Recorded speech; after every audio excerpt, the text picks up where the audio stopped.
Class में पढ़ेंगे RBSE class 10 की English book first golden rays का लेसन नंबर 4 यानी हम आज चौथा पाठ यानी चौथा अध्याय पढ़ेंगे और उस अध्याय का नाम है द टेल ऑफ द विश्नोइस यानी विश्नोइयों की कहानी। तो चलिए बिना समय लिए हुए हम सीधा पाठ शुरू करते हैं।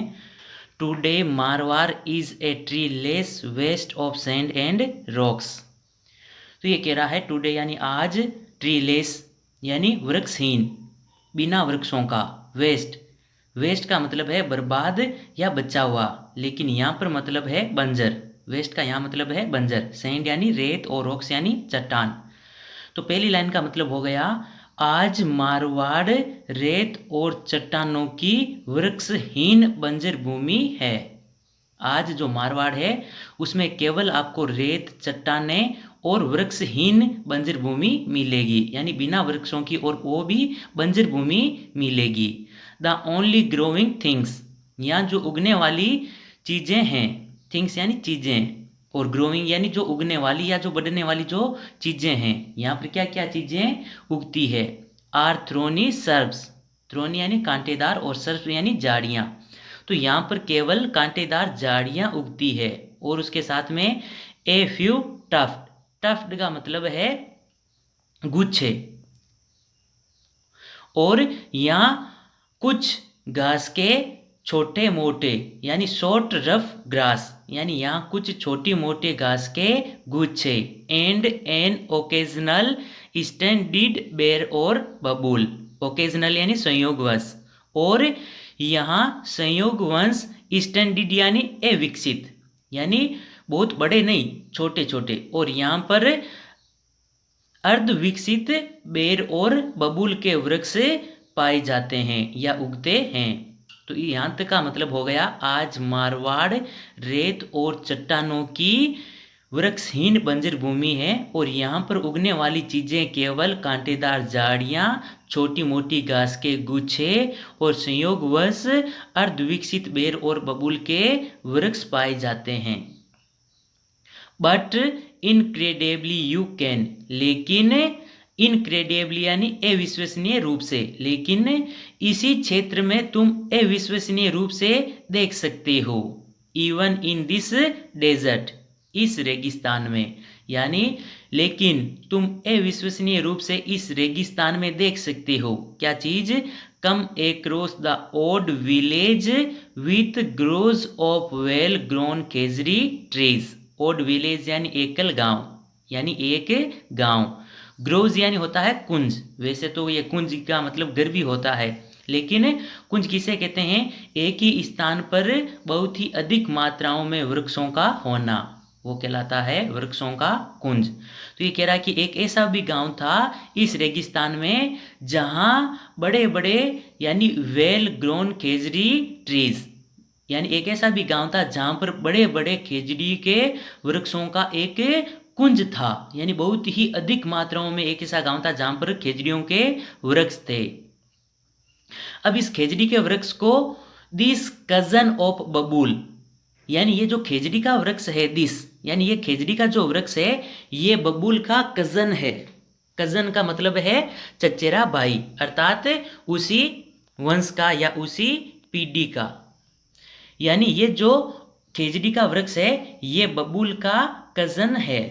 इज द क्लब वृक्ष, और यही यानी जो खेजड़ी का वृक्ष है इसे क्लब वृक्ष भी कहा गया है, और ये एक क्लब वृक्ष भी है। क्लब वृक्ष किसे कहते हैं, क्लब वृक्ष उसे कहते हैं जो सभी इच्छाओं को पूरा करता है। तो यानी खेजड़ी के वृक्ष को भी एक कल्प वृक्ष कहा गया है जो बहुत सारी हमारी विशेष यानी इच्छाओं को पूरी करता है।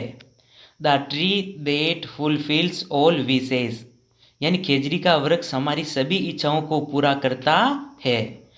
अब कैसी कैसी इच्छाएं पूरी होती है खेजड़ी के द्वारा वो देखते हैं। A full grown camel, a full grown camel यानी एक बड़ा ऊंट, अर्थात एक वयस्क ऊंट, यानी जितना बड़ा ऊंट हो सकता है यानी बहुत ही बड़ा ऊंट। कैन एंजॉय, एंजॉय का मतलब है आनंद लेना। A mid day siesta, mid day siesta का मतलब है दोपहर का आराम। और एक वयस्क ऊंट इसकी यानी खेजड़ी की छायाओं में बैठ करके दोपहर का आनंद या दोपहर का आराम कर सकता है। सैंड यानी छाया। It is fully as nourishes goat sheep cattle and camel.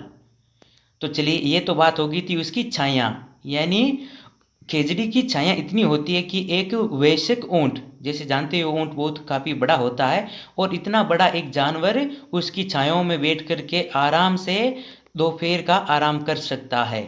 और फिर अगली विशेष क्या पूरी करता है, it is foliage. Foliage का मतलब होता है पत्तियाँ। जो खेजड़ी की जो पत्तियाँ होती है, नोरिसेज यानी पोषण प्रदान करती है। नोरिसेज यानी पोषण प्रदान करना। जो खेजड़ी की जो पत्तियां होती है वो किन किन को पोषण प्रदान करती है, देखिए गोट शिप केटल एंड कैमल। यानी इसकी पत्तियां बकरी, भेड़, केटल यानी मेवसी और कैमल यानी ऊंट, यानी इन सभी को पोषण प्रदान करती है। अर्थात जो खेजड़ी की पत्तियां होती है वो ये सारे बकरी है, भेड़ है, कैमल है या फिर मेवसी यानी और भी दूसरे कोई पालतू जानवर इसकी पत्तियों को चारे के रूप में खाते हैं। It is pods can be made into a delicious curry. और पॉन्स यानी फली, जैसे आप जानते हो कि जो खेजड़ी की जो फली होती है, यानी हमारी भाषा में, राजस्थानी भाषा में इसे सांगरी भी बोलते हैं। और इसकी फली अर्थात इसकी सांगरी से बहुत ही स्वादिष्ट करी भी बनाई जा सकती है या सब्जी भी बनाई जा सकती है। तो देखिए हम इसकी छाया को भी काम में ले सकते हैं, हम इसकी पत्तियों को भी काम में ले सकते हैं, अपने जानवरों को या मवेशियों को पोषण के रूप में या चारे के रूप में खिला सकते हैं। और उसकी फली से भी हम क्या कर सकते हैं, बहुत ही स्वादिष्ट करी भी बना सकते हैं। And it is thorn, thorn का मतलब है कांटे, और इसके कांटे गार्ड यानी सुरक्षा या रक्षा। और जो इसके कांटे होते हैं यानी खेजड़ी के वृक्ष के जो कांटे होते हैं, गार्ड द फार्मर्स फील्ड, वे किसानों की खेतों की सुरक्षा करते हैं। जो इसके कांटे भी होते हैं वो किसानों के खेतों की सुरक्षा करते हैं। किन से सुरक्षा करते हैं, मेरोडिंग एनिमल्स, मेरोडिंग यानी आवारा, जो आवारा जानवर, जो आवारा एनिमल्स होते हैं, जो आवारा जानवर होते हैं, उनसे जो खेजड़ी के कांटे होते हैं वो किसानों की खेतों की सुरक्षा करते हैं। तो चलिए ये हमारा फर्स्ट पैराग्राफ कंप्लीट हुआ था। तो कुछ ही क्षण में मैं एक बार फिर आपको इस पैराग्राफ का पूरा हिंदी अर्थ आपको बताना चाहूँगा। तो ये कह रहा है कि आज मारवाड़ केवल रेत, चट्टानें और वृक्षहीन बंजर भूमि है। और यहाँ पर केवल जो उगने वाली चीज़ें हैं वो केवल कांटेदार झाड़ियाँ, छोटे मोटे घास के गुच्छे और उसके साथ में बेर और बबूल के वृक्ष होते हैं। लेकिन तुम अविश्वसनीय रूप से कह सकते हो कि इसी रेगिस्तान में एक ऐसा भी गांव था जहाँ पर यानी बड़े बड़े खेजड़ी के वृक्षों के कुंज थे। और इस खेजड़ी के वृक्ष को एक कल्प वृक्ष भी कहा गया है। और इसी खेजड़ी के वृक्ष को एक बबूल का कजन भी कहा गया है। और खेजड़ी का वृक्ष ऐसा वृक्ष है जो हमारी सभी इच्छाओं को पूरा करता है। कैसी इच्छाएं पूरी करती है कि एक बड़ा ऊंट इसकी छायाओं में बैठ करके दोपहर का आराम कर सकता है। इसकी जो पत्तियां होती है वो हमारे मवेशियों को पोषण प्रदान करती है। इसकी फली के द्वारा हम स्वादिष्ट करी भी बना सकते हैं। और जो इसके कांटे होते हैं वो किसानों की खेतों की आवारा जानवरों से सुरक्षा करता है। तो ये हमारा पहला पैराग्राफ था। तो चलिए हम आगे चलते हैं सेकंड पैराग्राफ की ओर। वंस अपॉन ए टाइम, यानी एक समय की बात है, द डेजर्ट ऑफ मारवाड़, जो मारवाड़ का ये जो डेजर्ट यानी रेगिस्तान या मरुस्थल, एक समय की बात है कि जो मारवाड़ का रेगिस्तान है, not yet conquered that vast territory over which is hold sway today, यानी मारवाड़ का रेगिस्तान जितना आज फैला हुआ है यट जितना आज तक फैला हुआ है उतना पहले ये फैला हुआ नहीं था, या उतने क्षेत्र में ये पहले फैला हुआ नहीं था।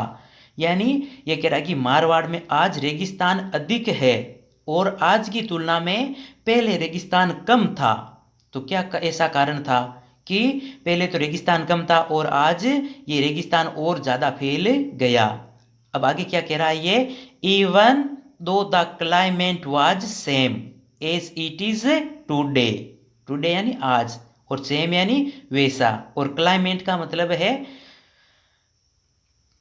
जलवायु।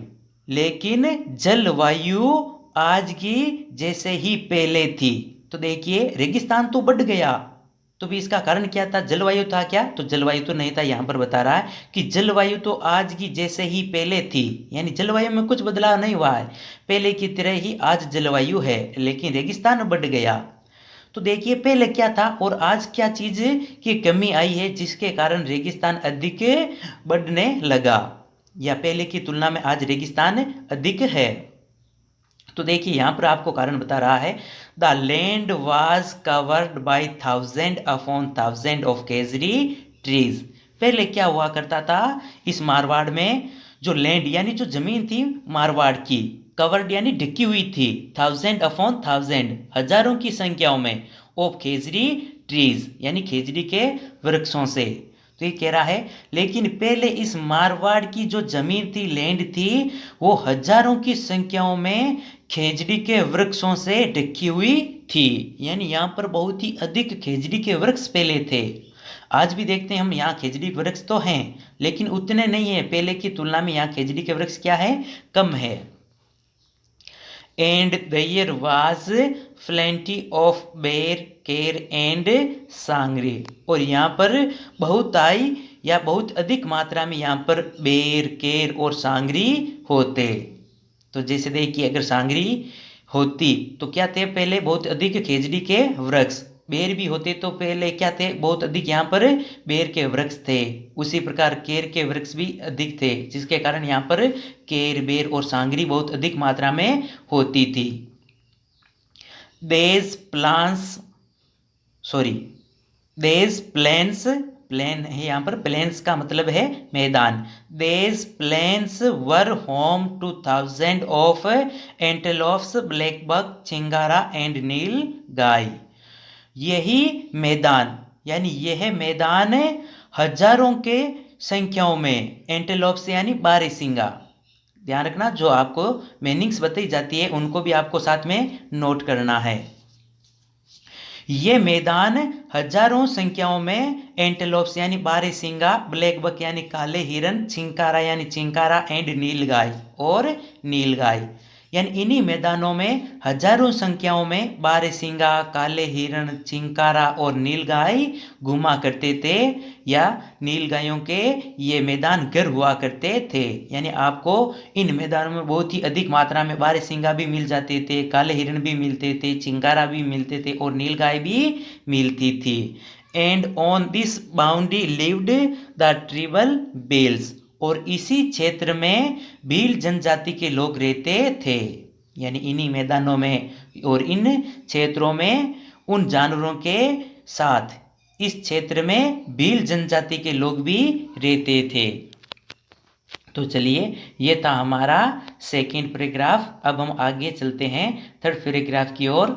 अबाउट 3000 ईयर एगो, लगभग 3000 वर्ष पहले, लगभग 3000 वर्ष पहले की बात बताई जा रही है। लगभग 3000 वर्ष पहले hordes of cattle keeper began to pour into India from West and Central Asia.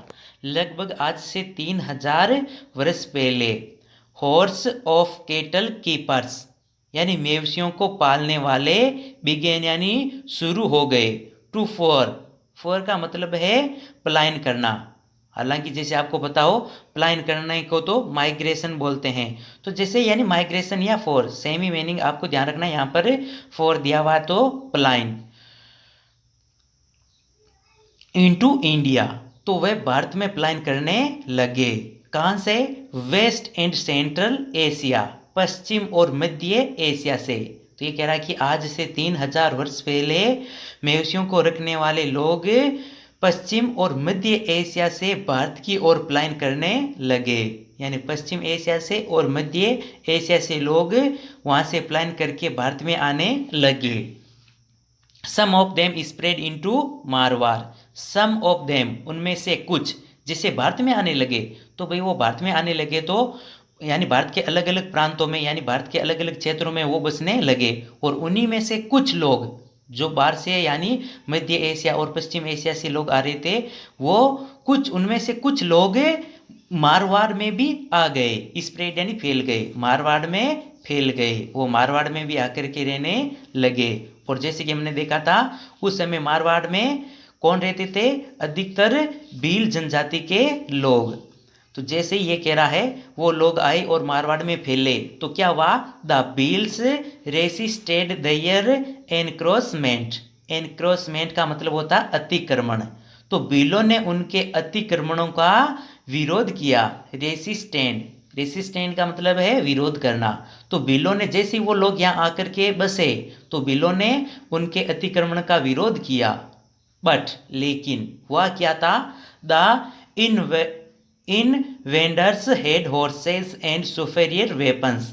लेकिन इनवेंडर्स यानी आक्रमणकारी, अर्थात जो बाहर से लोग आए थे, लेकिन उन आक्रमणकारियों के पास हॉर्सेस, घोड़े भी थे, एंड सुपेरियर वेपन्स, और आधुनिक हथियार भी थे। वेपन्स यानी हथियार, उनके पास आधुनिक हथियार भी थे और घोड़े भी थे।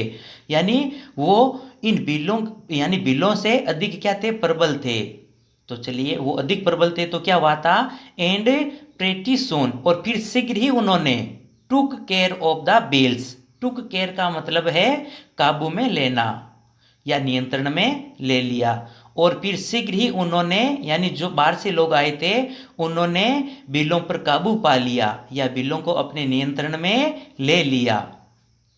तो चलिए, in any case of the land appeared boundless. लेकिन फिर भी ये जो जमीन थी बाउंडलेस, बाउंडलेस का मतलब है असीमित, और एपियर्ड का मतलब है दिखाई देना या प्रकट होना। लेकिन फिर भी जो जमीन थी वो असीमित दिखाई देती थी। जमीन थी फिर भी जो असीमित दिखाई देती थी, यानी ऐसा लग रहा था कि ये तो जमीन जैसे मानो समाप्ति नहीं होगी। तो चलिए, जमीन अधिक थी तो क्या हुआ? And the peels retreated a little toward the Aravallis. लेकिन जो भील थे वो थोड़े, ए लिटिल टुवर्ड, वो थोड़े अरावली की तरफ रेट्रीटेड यानी पीछे हट गए। जैसे उन्होंने काबू पाया भीलों के ऊपर तो भीलों ने क्या किया? वो थोड़े से अरावली की तरफ पीछे हट गए। तो चलिए, the population of Marwar was on the increase. The population यानी जनसंख्या, ऑफ मारवाड़ यानी मारवाड़, और मारवाड़ की जो जनसंख्या थी वो लगातार बढ़ रही थी। इंक्रीज यानी बढ़ना या वृद्धि होना।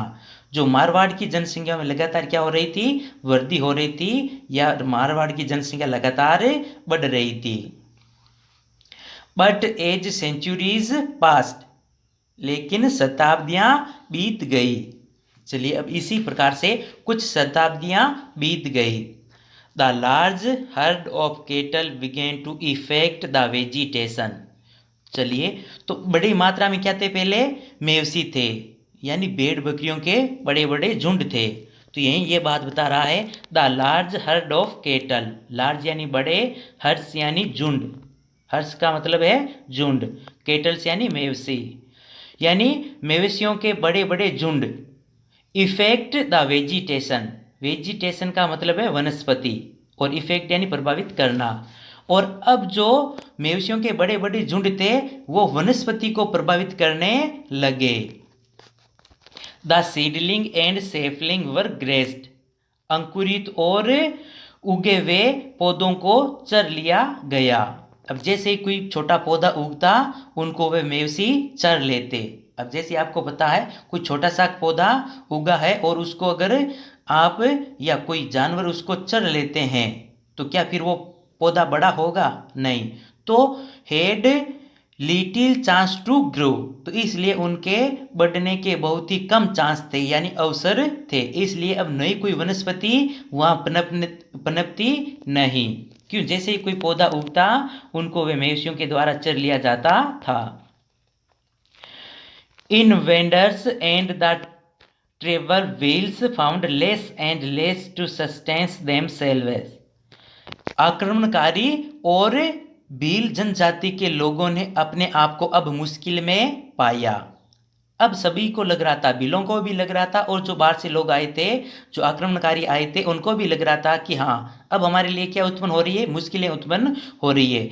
क्योंकि उनके पास क्या थे, अधिक मात्रा में भेड़ों के या मवेशियों के झुंड थे और उनको चराने के लिए क्या चाहिए थी, वनस्पति यानी पेड़ पौधे। अब तो वो इतने बचे नहीं, क्योंकि जब भी कोई नई वनस्पति वहाँ उगती तो उनको वो मवेशी चर लेते थे। फाइनली, और अंततः आखिरकार, the 30th century AD saw the finally conquest of wheels by Rathore of Kannauj. और आखिरकार 13वीं शताब्दी में कनौज के राठौड़ों के द्वारा भीलों पर अंतिम विजय देखी गई।